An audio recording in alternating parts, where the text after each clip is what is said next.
I've trolled parking lots at 6:30 in the morning trying to, talk to business owners or set up an appointment. I don't do that as much these days because of so many referrals. Yeah. But the structure in BNI, he said, I will meet with you if you come visit Those my BNI chapter. BNIers, man, they know how Yes, to really win. and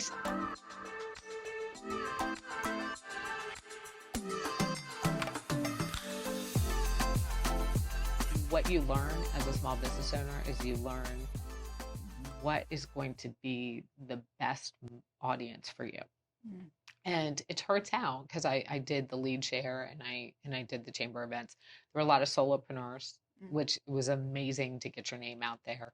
But I didn't meet as many small business owners through certain chamber events. But then with lead share, it was also a little loosey goosey compared to BNI, which actually It's an official term, loosey goosey. yeah. So I shied away from doing BNI because you have to be there every week and there's a lot of structure and rules. And then a business owner who I had approached on a Friday afternoon outside his business and said, can I get 15 minutes of your time to talk about, the benefits that I bring to companies and how I work with them. This is serious hustle right now. So yeah, I used to, and I still sometimes go canvassing, especially if I'm training younger or newer associates on my team. But kind of like door knocking, but it is, but to businesses. Yeah. And I've trolled parking lots at 6:30 in the morning trying to, talk to business owners or set up an appointment. I don't do that as much these days because of so many referrals. Yeah. But the structure in BNI, he said, I will meet with you if you come visit Those my BNI chapter. Man, they know how to really win. And so I was like, I'll pay $20 for breakfast to, get a meeting. And I got the client and I joined the group. Wow. I used to be president of mine for about 6 months and then I was done. I was in it for about 1.5 years, 2 years, but it's a definite commitment of time and one-on-ones and I don't know. We're a very tight knit group. Yeah. So, which one are you in? In case anybody wants to visit a BNI group. Yes, Loudon Power Breakfast. So we meet at 1857 on Tuesday mornings at 8 a.m. So we don't not too early. We're out of there by 9:30, and we really like each other. And so the one-to-ones are easy. Yeah, just hanging out with people that you like. Yeah, and what I found as a small business owner, the structure that it gives me, of course, there are certain times and like who knew visitor host was so much work? like I thought that was the easy one. I was just going to be a greeter, and it's really not that much work, but it's and I do like making sure people feel welcome because we are such a tight knit group. You've got a good presence too. Like when I first met you upstairs, you were very friendly. Yeah. So that's, well, after college, I was actually working at a law firm before I went to law school, and I was the front desk girl or lady, whatever, back in the 90s, we would call it girl, at Gold's Gym in Fairfax. And on a Monday night, so I'd leave my job, which was right down the street, then change into the little, t-shirt and shorts and greet people, probably 500 people every Monday night. Wow, you knew how to turn it on. And just, they used to joke and call me Katie Couric. Oh, okay. I can see that. And so it was,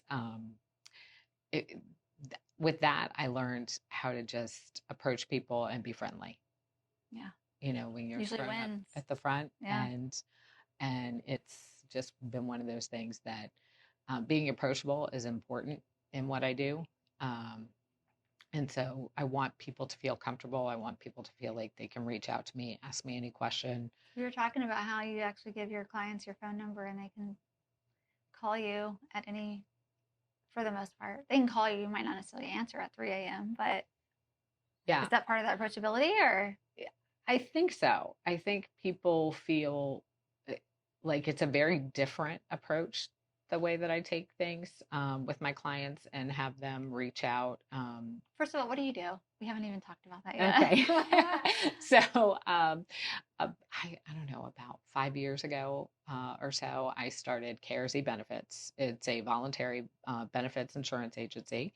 And we work with clients as small as 3 people, small businesses, all the way up to we have a national client with over 2,000 employees. And we help them with disability and accident plans and cancer insurance and critical illness. Somebody has a heart attack, a stroke. It's a game changer to be to help people file claims and receive tens of thousands of dollars to help pay their bills Yeah. or do whatever they need with that money, Yeah. while they're going through this event. So it's not health insurance. It's not health It's insurance. voluntary, supplemental, other. Correct. And so we even have legal plans, pet insurance is on the rise. Like people are super interested in pet insurance Stuff now. is expensive. It is. And so we Yeah. have lots of different options there. I also do group plans, like group disability plans, group life insurance for clients where that's appropriate. And then we offer the voluntary plans like the cancer plan. A cancer plan these days is so important for families because when you're going through something like that, the out of pocket bills and the plans that we offer, a lot of them give a lump sum amount up front and then they pay based on the different treatments. But people have used that money to pay up their mortgage for the next 3 or 4 months so that they don't have to worry about, well, how do I pay my bills? And because disability only goes so far, when there are all these other out of pocket bills and stuff. And when there's a major diagnosis, everything stops but the bills. Yeah. And so, and that's why I like to be there so people can call me, and because I've been through it. I've been laid in a hospital bed and didn't know where I was going to pay my bills or how I was going to pay my bills, where the money was going to come from. So it's I'm kind of passionate about that. My husband is my business partner. He always says that I'm the heart of the business. Yeah. And he's a process improvement specialist, so I lean on him for the process. And he's fantastic at PowerPoint. Yeah. So he does all our You guys are a good team then, huh? Yes. So we do have a nice balance and we are growing. This year, my big thing is all about leadership and growing a team. Because it's gone well in the last couple of years. It's gone really well. And so I would like to teach other people how they can create this business for themselves while working side by side with us and working on our projects as well. How did you get started in it? So it was actually my best friend from law school. I'm a retired lawyer. I tell people I'm retired and they just look at me like a side eye, like, what does that mean? Yeah. But I reconnected with her in 2017, and she and her husband had built an agency down in Pennsylvania, and they did so well. They bought 14 acres in St. Augustine and took it to Florida. And you said, I want that. And I was like, it was my boyfriend, almost fiance at the time, who said, you could do this too. You should do this. This is exactly. And I didn't even know it was my calling. I wish I had known about the career earlier. Worked for startups and small companies my whole career. But so I was primed to be a business owner. And my husband my boyfriend at the time, had left AOL at the end of 2016, and he embarked on starting his own business. So we turned into a bunch of risk takers and, supported each other. And now we have 2 thriving businesses in the house. Wow. And so we're hoping to teach the kids, it's good to take risks. Yeah. You sound like you've got a lot of hustle to you, though, in terms of doing whatever it takes to make it happen. Yes, as far as um, not as much as some of the colleagues that I know, where as far as they go out like every week at 5 o'clock in the morning to. You know what, though? The hardest workers don't actually think they work hard. So when people give me those responses, I'm like, okay. Well, and part of it's because, in my 30s and when I was practicing law and doing stuff, I was up at 4 o'clock in the morning and stuff like that. I paid those dues. I did that. but I've enrolled someone in benefits at 11:45 at night so that they wouldn't miss wrapped up their enrollment. And now they were in Wisconsin, so it was a little earlier for them, but just because of scheduling and her demanding schedule, but I knew she needed to start the benefits on a certain effective date. Yeah. And it would get pushed like 6 weeks. Yeah. And so I said, I'm still available. Let's get this done. Everything, the file transfers over at midnight, and we got it done, I believe, at like 11:55. Thank God for good internet. Exactly. And yeah. and I will say that the blessing that came, if there is one that came out of, the COVID era, is we have technology now where I can work with anybody around the world, really, but especially anybody in the US, and walk them through their benefits process and get them signed up. I'm licensed in over half the country, and probably within the next year it'll be almost the entire country. Wow. So you could literally help anybody anywhere. Yes. And one of the things that's super helpful about that in this area or in our DMV is that there's a lot of clients that are consultants and government contractors and work in different locations around the country.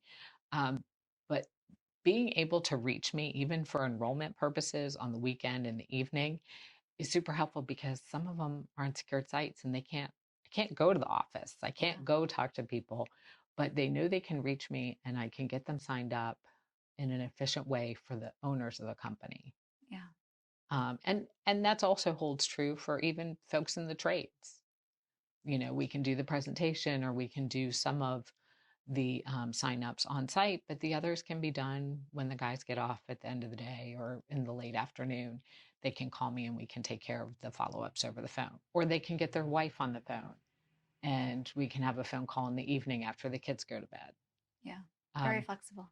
Yeah. So, I mean, being an empty nester has its privileges as far as being, able to do that. We miss going to the basketball games and the soccer games, but you don't look old enough to have empty nests at home, but well, I'll trust you. The youngest is 21 and, halfway through junior year at Virginia Tech. So, which is my alma mater. So that makes me happy. I got that good genes. Well, one of my grandmothers is 100 and what? No, she might be 102. I think she just turned 102. Wow, that's amazing. Yeah. Now all of a sudden I can't remember because it's that does not bode well. No.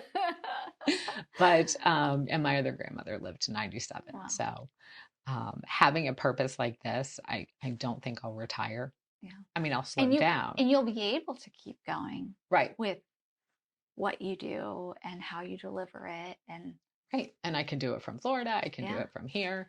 And yeah, so it's helping people and, having the privilege of calling someone when they're going through a difficult time and saying, Aflac is a big company that I work with. Aflac is going to deposit $30,000 in your checking account tomorrow. That's a privilege. You're like, I'm a hero today. Well, it's shepherding and asking questions and part of what I do, I'm not the underwriter, I'm not the claims person, but I can help you understand what documentation you need, help walk you through. Some people need more help than others. I've one recent claim, people don't have, some of my clients don't have computers. Some of them don't have certain things, especially that don't live in the DMV. And so to be able to, for them to be able to email me so that I can fax over to their doctor the authorizations that needed to release the paperwork and stuff like that, to keep this process moving so that they can get paid as fast as possible. Yeah. And so that to me is kind of a privilege to be able to help and make sure that the plans work the way I say they're going to. So you're not the hero, you're the hero's guide. Yes, exactly. Exactly. And also on the front end of that, I think I was telling you before, I don't see myself as a salesperson. I don't Yeah. have a sales background. It's something that I need to work on. I mean, we all need to improve.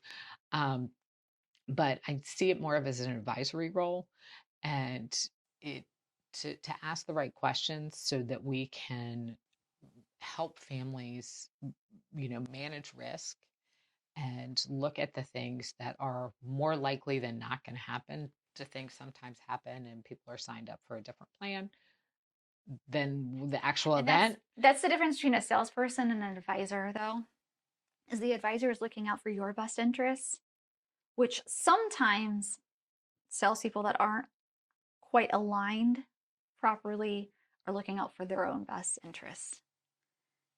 So I think that path of being an advisor for your clients is hands down the best path ever to take, is because both parties will win when you're looking out for your people, Oh, absolutely. right?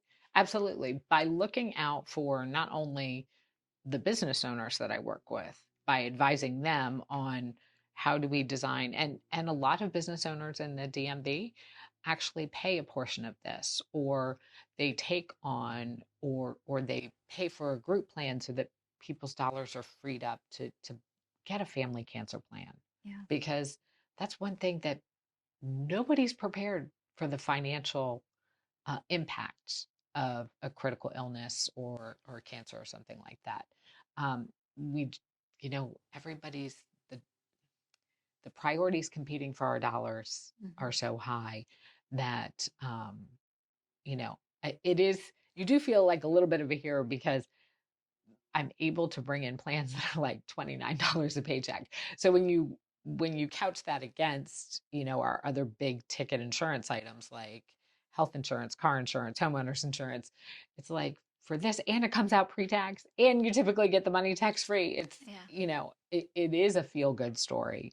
But because I do that, and everybody's tempted to just kind of sell to hit your goals or to do these things, but by staying on the path of always doing the right thing, or being led by what's best for the client, Yeah. because that's just all of my training. Law, financial services, like all of that is, you always do what's best for the client. And my business has thrived, and we've gone on great trips, and we we're we're hitting those markers that we need I'm to sure referrals hit, come in much and easier. referrals come in and stuff, because my clients know that I'm there to take care of them and their employees. Yeah. And that's how you're going to be referred. And like, 'cause a lot of business owners watch our podcast. That's who we specified this for. Like, I love when I hear they're like, what do you get most of your clients? And like referrals.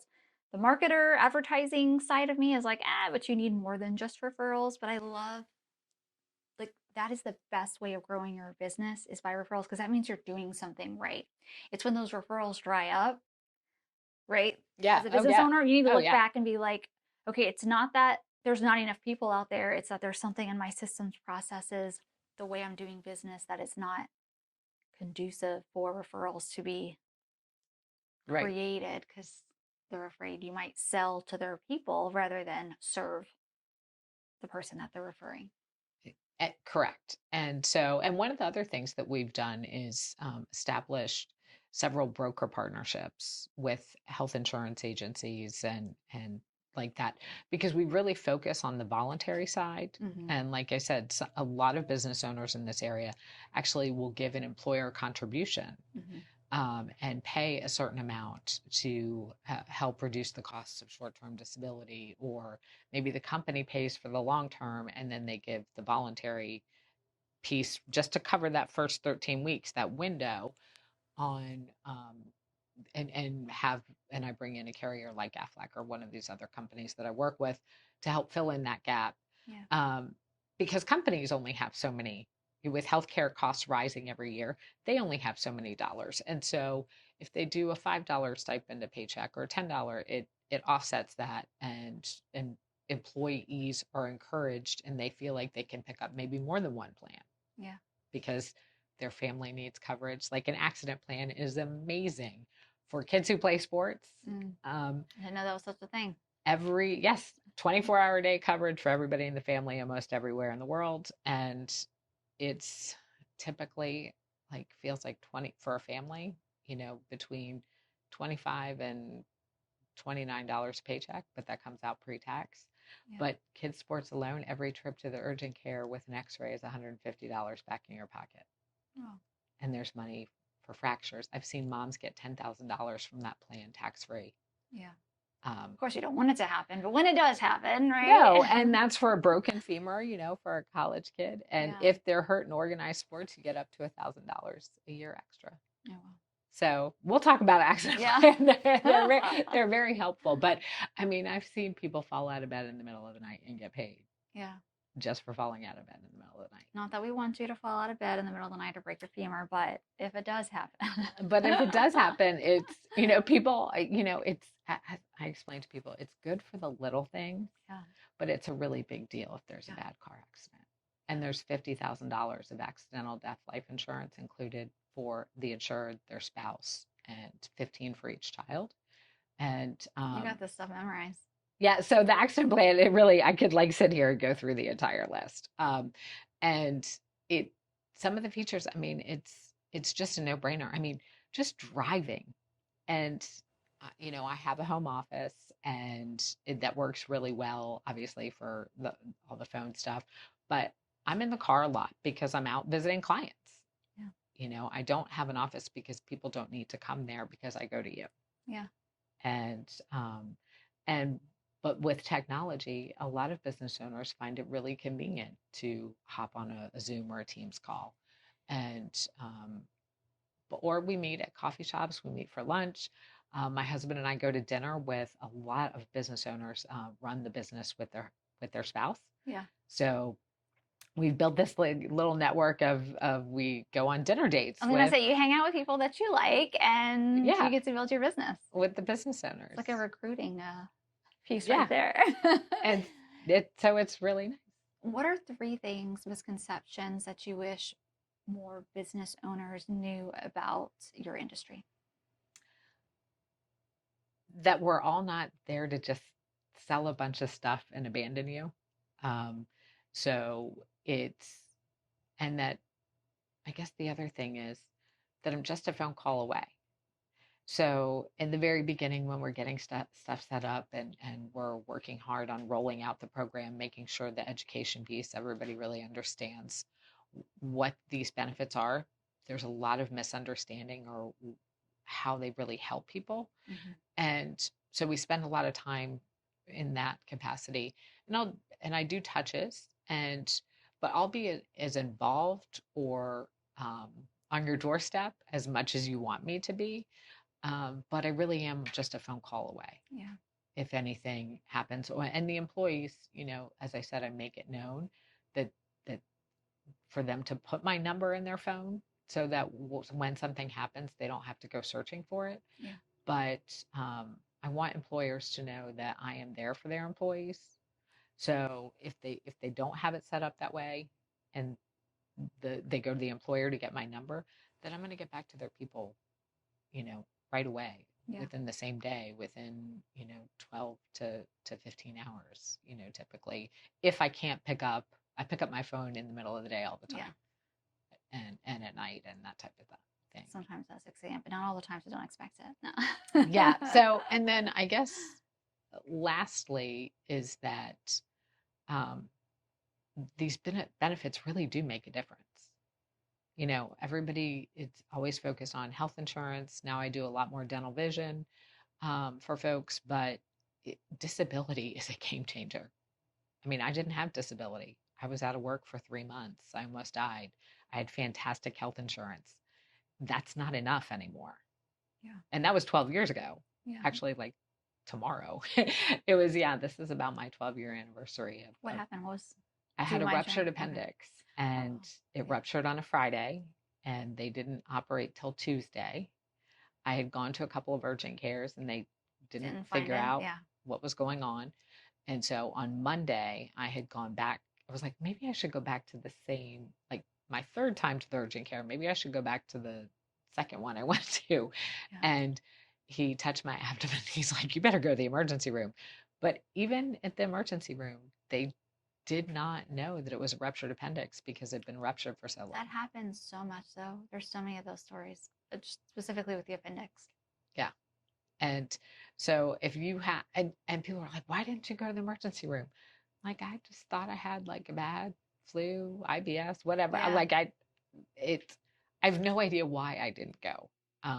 Because you've never had a ruptured appendix before to know that this is like. Right. And it was horrifically painful. I mean, I give you that. But Yeah. I just, for whatever reason, though, they joke like I was like the Walking Dead when I was in there.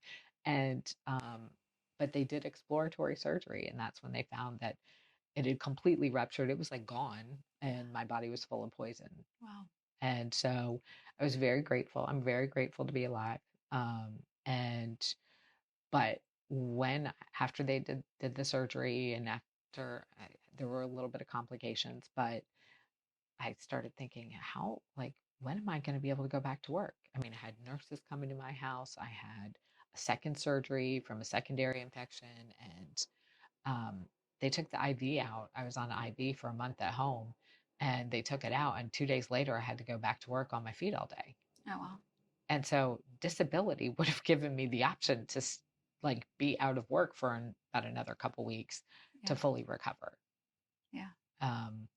And I can also help people with partial disability. So if the doctor says you can go back to work part-time, you don't have to, you're not faced with the choice of losing your job or, taking care of your health. Yeah. So it's, to me, that's the most important thing. If I can educate people that everybody needs disability. Yeah. Like, awesome. I was 39 years old. At 6 months before this, I had been bragging I'd never been to the hospital.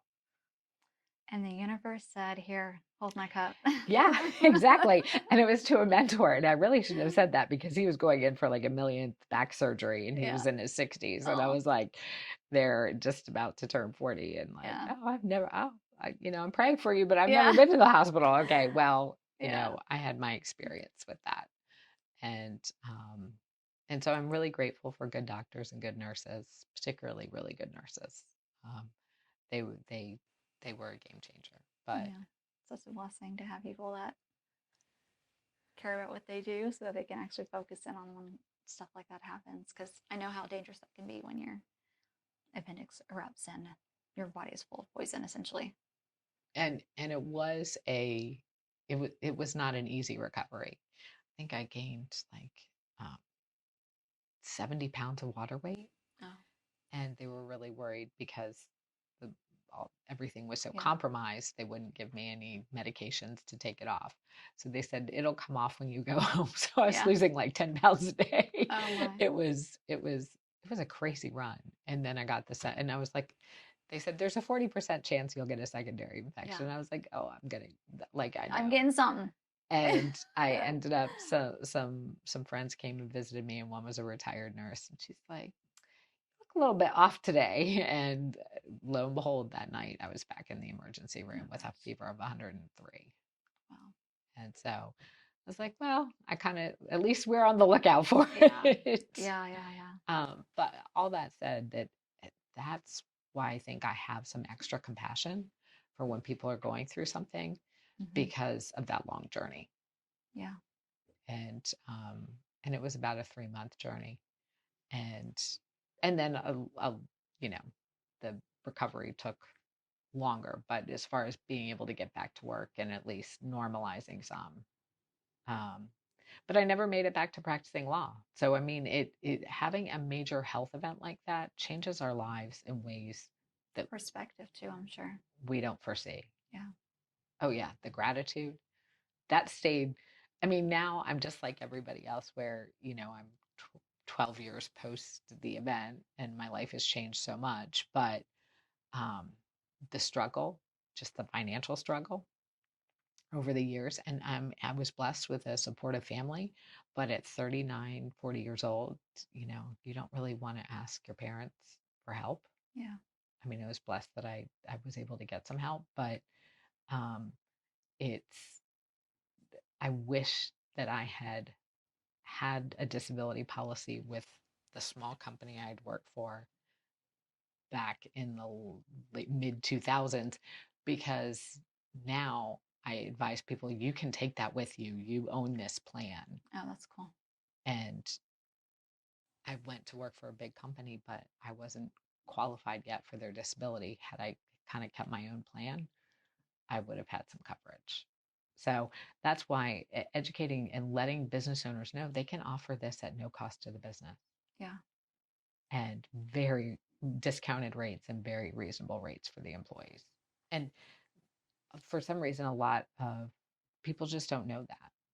Um, you know, I think the word's getting out more because it's becoming more necessary. Like people It's needed. want Yeah. good benefits. I mean, it's really important.